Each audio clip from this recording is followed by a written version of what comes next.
ketemu lagi. Kita ngevlog ya, sekaligus memberikan sedikit ulasan tentang bagaimana cara kita menggali cuan dari dunia internet atau dunia maya, guys. Jadi jangan hanya keluar duit aja, beli kuota bla bla bla, pakai sudah habis ya sudah, begitu saja. Ya biar bagaimanapun, walaupun nggak dapat itu, tapi nggak dapat ilmu lah pastinya ya. Jadi ya nggak usah kecil hati juga, bahwa setiap sen yang kita keluarkan untuk beli kuota itu pasti ada manfaatnya, pasti. Karena internet pasti bermanfaat lah, tidak mungkin tidak. Ya kecuali kalau kita salah gunakan. Oke,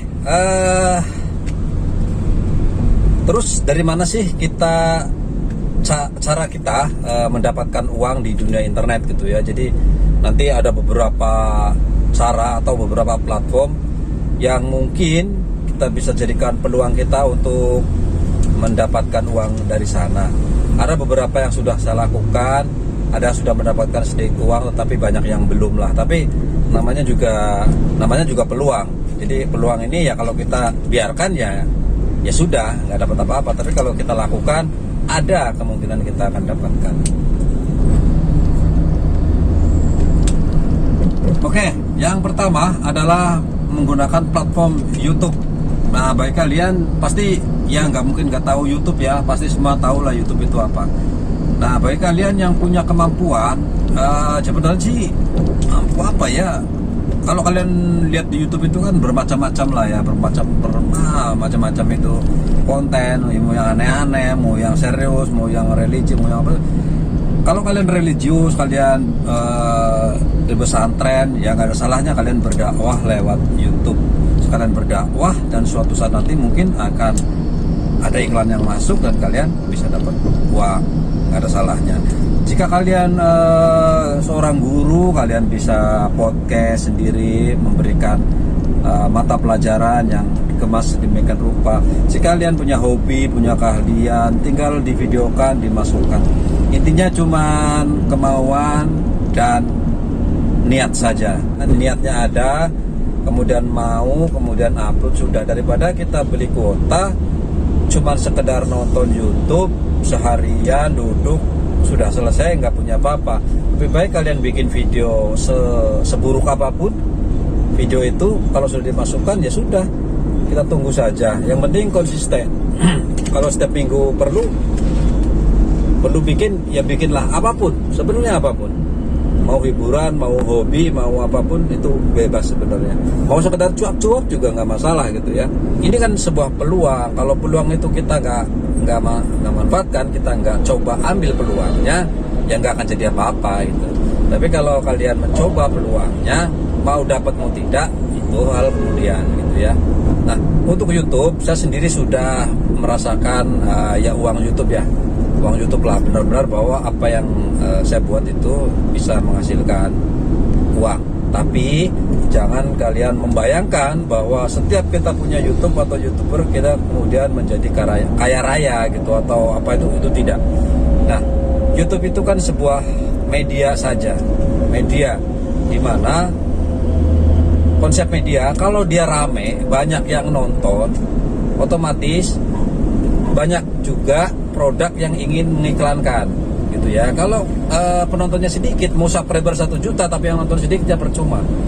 Jadi kalau penonton kita banyak, memang bagus gitu rate-nya, pasti banyak nanti iklan akan memasukkan iklan kita ke situ gitu ya. Baik yang dikelola oleh YouTube sendiri maupun endorsement. Kalau dari YouTube ya memang kita receh aja ya, receh. Tapi kalau kita kumpulin ya lumayan lah, daripada kita hanya beli kuota, hanya nonton saja gitu ya kan. Lebih baik kita beli kuota, bikin video 5 menit, apalah gitu ya, masukkan sudah gitu. Memang kadang-kadang malah yang nyeleneh ini jadikan jadi duit lah gitu ya. Orang kita kan kalau yang serius ini agak-agak kurang gitu ya. Jadi itu YouTube. Kemudian yang kedua Facebook juga. Jadi Facebook kita sering posting, kita sering bikin apa. Jadi posting itu pun, menulis itu juga bisa jadi duit. menulis atau sekedar membaca apa yang kita tulis kan jadi sebuah video, masukin ke Facebook juga, di halaman Facebook, dan itu bisa dimonetasi juga. YouTube saya memang sudah bikin juga, tetapi syaratnya memang berat, dan juga saya dari dulu di homepage. Kalau homepage ini tidak bisa menghasilkan uang, tapi kalau dibikin sebuah halaman channel sendiri, sebuah halaman channel gitu ya, itu yang bisa dimonetisasi. Jadi apa yang sudah masuk, video yang saya masukkan dari dulu dari Facebook itu ya ada, jadi nggak sia-sia saja gitu, nggak ada hasilnya. Nah kemudian ada juga Instagram itu tidak memberikan uang dia, tetapi mungkin kalau kita follower banyak kita dapat uang dari para pengiklan, itu saja sih. Tapi nah kemudian TikTok juga memberikan uang. Jika video kita bagus ya kita akan dikasih share benefit dari TikTok itu sendiri, plus juga iklan juga tentu dari luar. Nah itu adalah platform-platform yang kita bisa jadikan duit gitu ya. Kemudian kita ada marketplace atau jualan online gitu. Misalkan kalian di situ ada banyak sekali ya, Tokopedia, Bukalapak, Shopee, Lazada dan lain-lain. Jika kalian punya produk atau suka berdagang, kita nggak perlu punya toko, cuman yang penting punya internet doang. Barangnya juga bisa barang tetangga kita yang cuma numpang minta foto saja. Mana saya foto kasih harga, lebihin harganya. Kita cuma foto jepret-jepret kasih harga di atas harga kita beli. Sudah, kita posting di marketplace yang kita daftar, ya sudah. Kita tunggu saja dan kita kelola ya, bukan kita tunggu begitu saja ya, kita kelola, kita lihat. Karena namanya orang tiba-tiba memesan, kan kita harus respon dia gitu ya, atau tanya respon dia. Jadi kalau pengen usaha berjualan atau apa tanpa kita modal apapun kecuali foto, ya kita bisa cari koneksi, punya temen yang punya barang, boleh kita jualan. Atau misalkan mau nyari di Google foto juga nggak masalah juga, yang penting kita tahu sumbernya, harganya berapa, kita jual di atasnya. Nah itu sama itu ya, jadi mudah itu di marketplace. Selanjutnya mungkin trading. Jadi ada saham, ada kripto, ada forex. Jadi saya juga sudah melakukannya juga, mencoba gitu ya. Trading saham sudah, trading forex sudah, trading kripto juga sudah. Jadi saya sudah lakukan itu, saya sudah coba. Dan apa menghasilkan? Ya menghasilkan. Tapi memang kalau saya mau cerita gitu ya, coba lihat di Google, di YouTube, pasti semua orang akan melarang kalian trading saham, kalian melarang kalian beli saham atau apapun itu. Kenapa? Mungkin alasan pertama penipuan seperti itu. Nah, di dunia real, dunia kita normal sehari-hari juga ada penipuan, ada perampokan, ada begal, ada pada lain-lain. Sama juga di dunia internet. Ada penipuannya lewat trading, penipuan lewat nyuri data, penipuan lewat berbagai hal. Sama juga trading itu hal biasa. Trading kan jual dan beli. Sama, jual beli saham. Jadi sebenarnya sih nggak ada masalah. Kalau ngomong untung rugi ya tergantung. Kalau kita mahal ya kita jual, kalau turun ya kita tahan. Kadang-kadang nanti ada yang bilang lagi, itu tapi kalau nanti turun salah, habis duit kita. Tidak ada cerita duit habis, kecuali kalau kita misalkan seperti ini, kita beli saham sebuah perusahaan A gitu. Kita hanya main beli saja tanpa kita ngelihat fundamentalnya. Maksudnya misalkan kita beli A, contoh misalkan pabrik ABC, kalian tahu ABC bikin kecap, bikin saus dan lain-lain. Kita udah tahu perusahaan itu, kita beli sahamnya.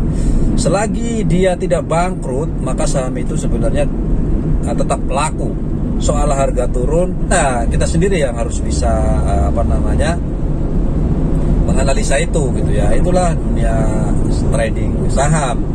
Saham kita beli tinggi kemudian kita jual ambruk harganya, ya itu kan kesalahan kita karena kurang. Sama dalam dunia kita bisnis juga, kita beli mobil nggak bawa mekanik, akhirnya kita salah beli mobil tersebut, ya rugi. Jadi ya sama seperti itu. sama saja gitu ya. Jadi ada juga barang yang kita jual itu nggak laku ya ada. Dalam dunia trading juga ada, tetapi sebenarnya itu hanya kehati-hatian aja. Sama-sama dalam dunia real, kalau kita nggak hati-hati ya begitu ya. Umur saya saat ini 42 tahun, di mana saya mengalami masa transisi, termasuk yang jadul dan juga yang baru. Jadi masa transisi. Nah, dimana kalau kita bilang masa saya itu sebenarnya sudah masa yang kelewat, jadi akan tertinggal oleh dunia internet ini. Tapi saya coba menolak tua, saya coba mempelajari, saya dalami dunia internet, bagaimana cara mendapatkan uang dari sana. Nah, bagi kalian yang umurnya 40 ke atas, seperti umur saya 40 ke atas, sebenarnya waktu kita sudah agak tertinggal karena kita sudah sibuk dengan anak-anak, dengan kehidupan kita, dengan ekonomi kita, dengan keluarga kita, dengan berbagai hal, kebutuhan hidup kita sehari-hari, di mana kita untuk mendalami dunia internet itu tidak mudah gitu ya. Tidak mudahnya karena itu tadi kesibukan, dan juga otak kita sudah tidak seencer waktu masih muda gitu ya, itu pastinya. Dan juga berbagai hal yang akan mengganjal kita jika kita di umur 40 ke atas, tapi bukannya nggak bisa, pasti bisa. Nah, untuk yang 20 sampai 40 ya inilah waktu kalian di mana kalian bisa mendalami dunia internet. Kalian masih muda, kalian masih masih jauh, di mana kalian masih bisa pindah sana, pindah sini bekerja, bisa cari karir sana, karir sini, dan dunia internet bisa kalian jadikan pilihan untuk mendalaminya. Saya pastikan bahwa di masa depan dunia internet akan jauh lebih menjanjikan dibanding dunia real gitu ya. Jadi jangan lupa, pokoknya jangan abaikan internet, dalami, manfaatkan. Jangan hanya untuk sekedar hiburan saja. Nah, untuk yang 20 ke bawah, karena kalian masih anak-anak, tentu kalian akan ya kita nggak bisa ini, tapi masih anak-anak, masih pengennya main, pengennya game-gamean, pengennya bercanda, pengennya ya hal-hal yang begitulah ya, adrenalnya masih tinggi. Tetapi saya memberitahu sebagai orang tua, tentu kalian harus coba bersiap-siap atau menghadapi masa depan, bahwa dunia tidak akan lagi seperti sekarang ini ya. Nah, jadi kita sebagai orang tua gitu ya, yang punya anak-anak remaja, yang punya anak-anak masih kecil, kita jangan batasi mereka dengan dunia internet. Justru kita harus dorong mereka bagaimana cara mereka menggunakan internet. Bukan berarti kita membebaskannya ya. Jadi sekolah itu penting, kemudian kita juga harus mengarahkan mereka bagaimana cara menggunakan internet. Jangan dibiarkan begitu saja. Jadi tetap, walaupun kita lihat, kita harus paksa mereka, walaupun main game, paksa mereka belajar Google, bagaimana cara mereka mencari di Google, cara menggunakan ini, cara menggunakan itu, dan lain-lain.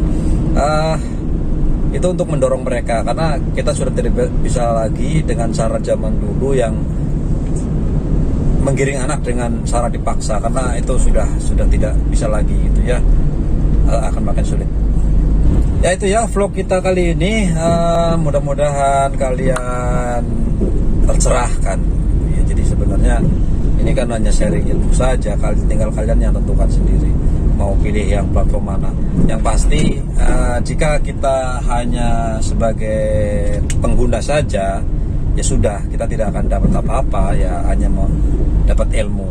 Itu pun kalau kita pakai internet itu untuk menggali ilmu. Kalau cuma sekedar untuk nonton hiburan terus atau hal-hal buruk lainnya, ya nggak dapat apa-apa gitu. Nah, sebenarnya internet itu kan jendela dunia. Jadi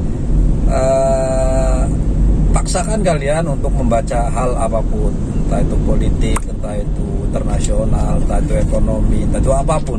Suka tidak suka, coba baca, karena itu adalah ilmu, dan ilmu itu yang akan kita mungkin bukan buat orang lain, tapi buat anak-anak kita. Bagaimana nanti kalau anak kita sudah mengerti, dia akan mulai bertanya kepada bapaknya atau kepada ibunya.